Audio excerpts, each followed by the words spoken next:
You learned to hate pain. Since you were little, you were taught that suffering is a sign of weakness, that crying is a waste of time, that feeling too much makes you vulnerable, and so you began to run, to avoid, to deny. But the more you flee from suffering, the more it chases you. And the worst part, it changes form. It disguises itself as anxiety, anger, apathy, boredom, self-destructive impulses that you don't even understand where they come from. Ignored pain does not disappear.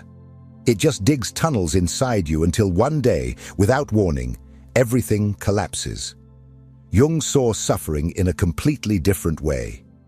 He believed that pain was the messenger of the soul, the alarm of the unconscious, the language that the self, what you are in your entirety, uses to get your attention. He said, "Depression is like a lady in black. If she appears, don't push her away. Invite her to sit down, offer her a coffee, and listen to what she has to say. But you don't listen. You silence yourself, distract yourself, keep yourself busy, numb yourself. You do everything to avoid looking at what really matters.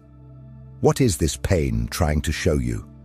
The truth is that suffering only hurts so much because you are still at war with yourself. There is still a part of you wanting to grow and another part wanting to keep everything as it is.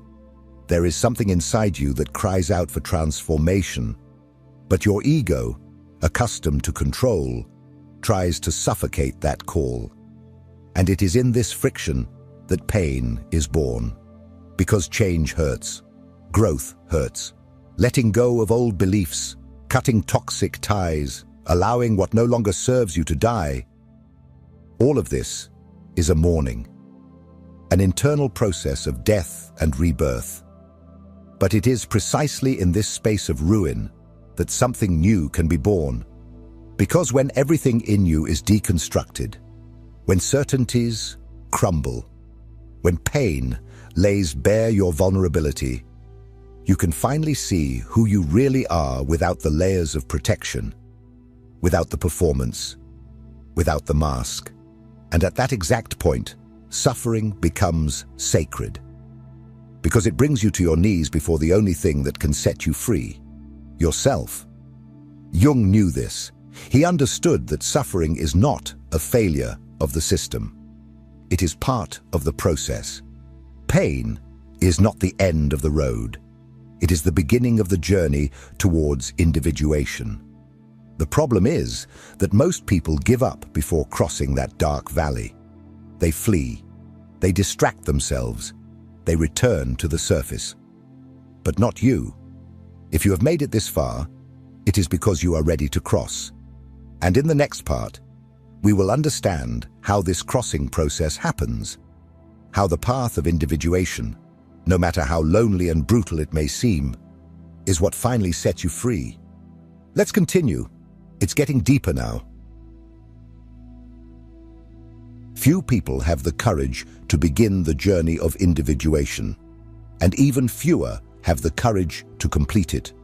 Because this path does not promise comfort, does not offer guarantees, does not protect your ego, it destroys it. Jung referred to individuation as a process of becoming who you are. But this means, above all, unlearning what you think you are. And that hurts more than any external rejection, because you start to realize that much of what defined you until now was an illusion. You are not your achievements. You are not your traumas. You are not the image you constructed to be loved, respected, or admired. All of this was what you created to survive. But surviving is not living, and individuation is life's call beyond survival. It is when the unconscious begins to push everything that has been repressed, hidden, and distorted to the surface. Individuation requires the dissolution of the persona, Jung wrote, for it is merely a mask of collective convenience. In other words, you will need to tear off your own skin to discover what lies beneath. It is in this process that you begin to become untouchable. Not because nothing affects you anymore, but because you have already gone through the fire. You have faced your monsters. You have looked into the eyes of your shame, your neediness, your anger, and said, "I see you, and you no longer control me." It is this internal clarity, this lucidity in the face of your own darkness, that gives you a strength that does not depend on approval, recognition, or control. You no longer need to be loved by everyone. You no longer need to win every argument. You no longer need to appear strong, because you know who you are, and no one can take that away from you. True emotional armor is not a shell, it is a core.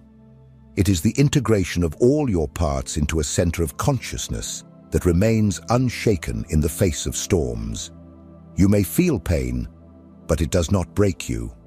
You may be hurt, but you do not lose yourself, because you have stopped being reactive and have become whole.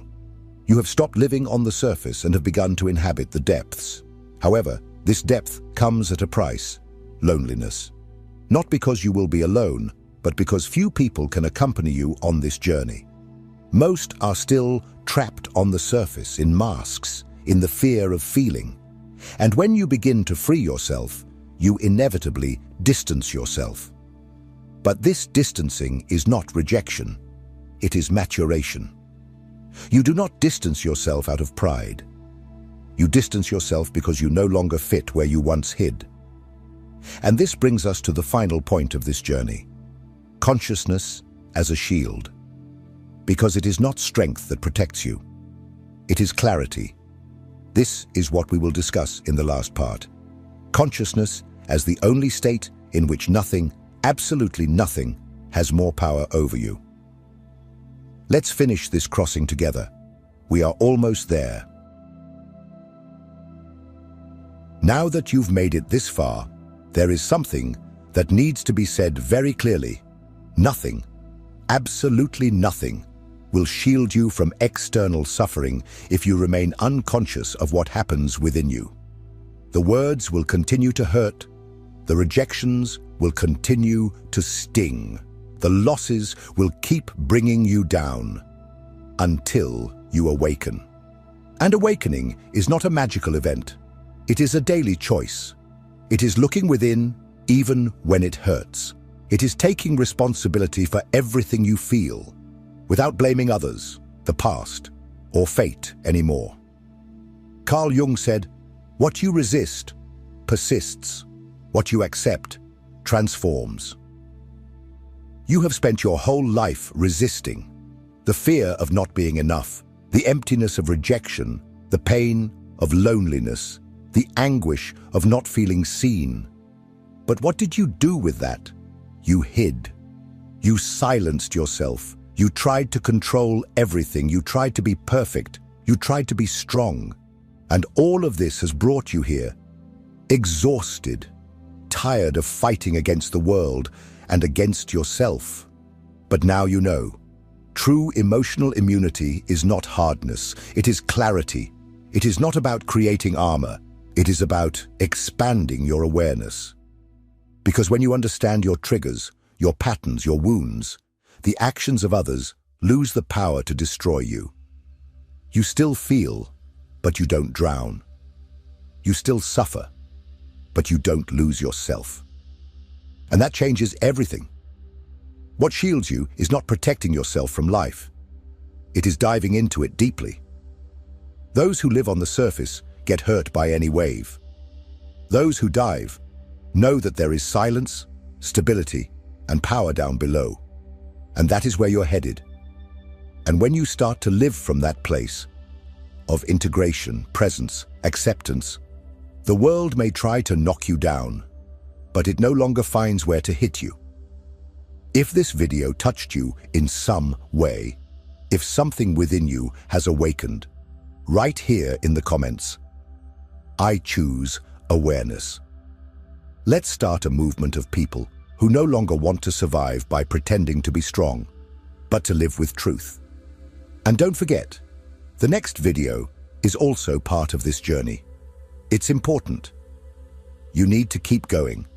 Real transformation only begins when you don't stop at the first step. See you there.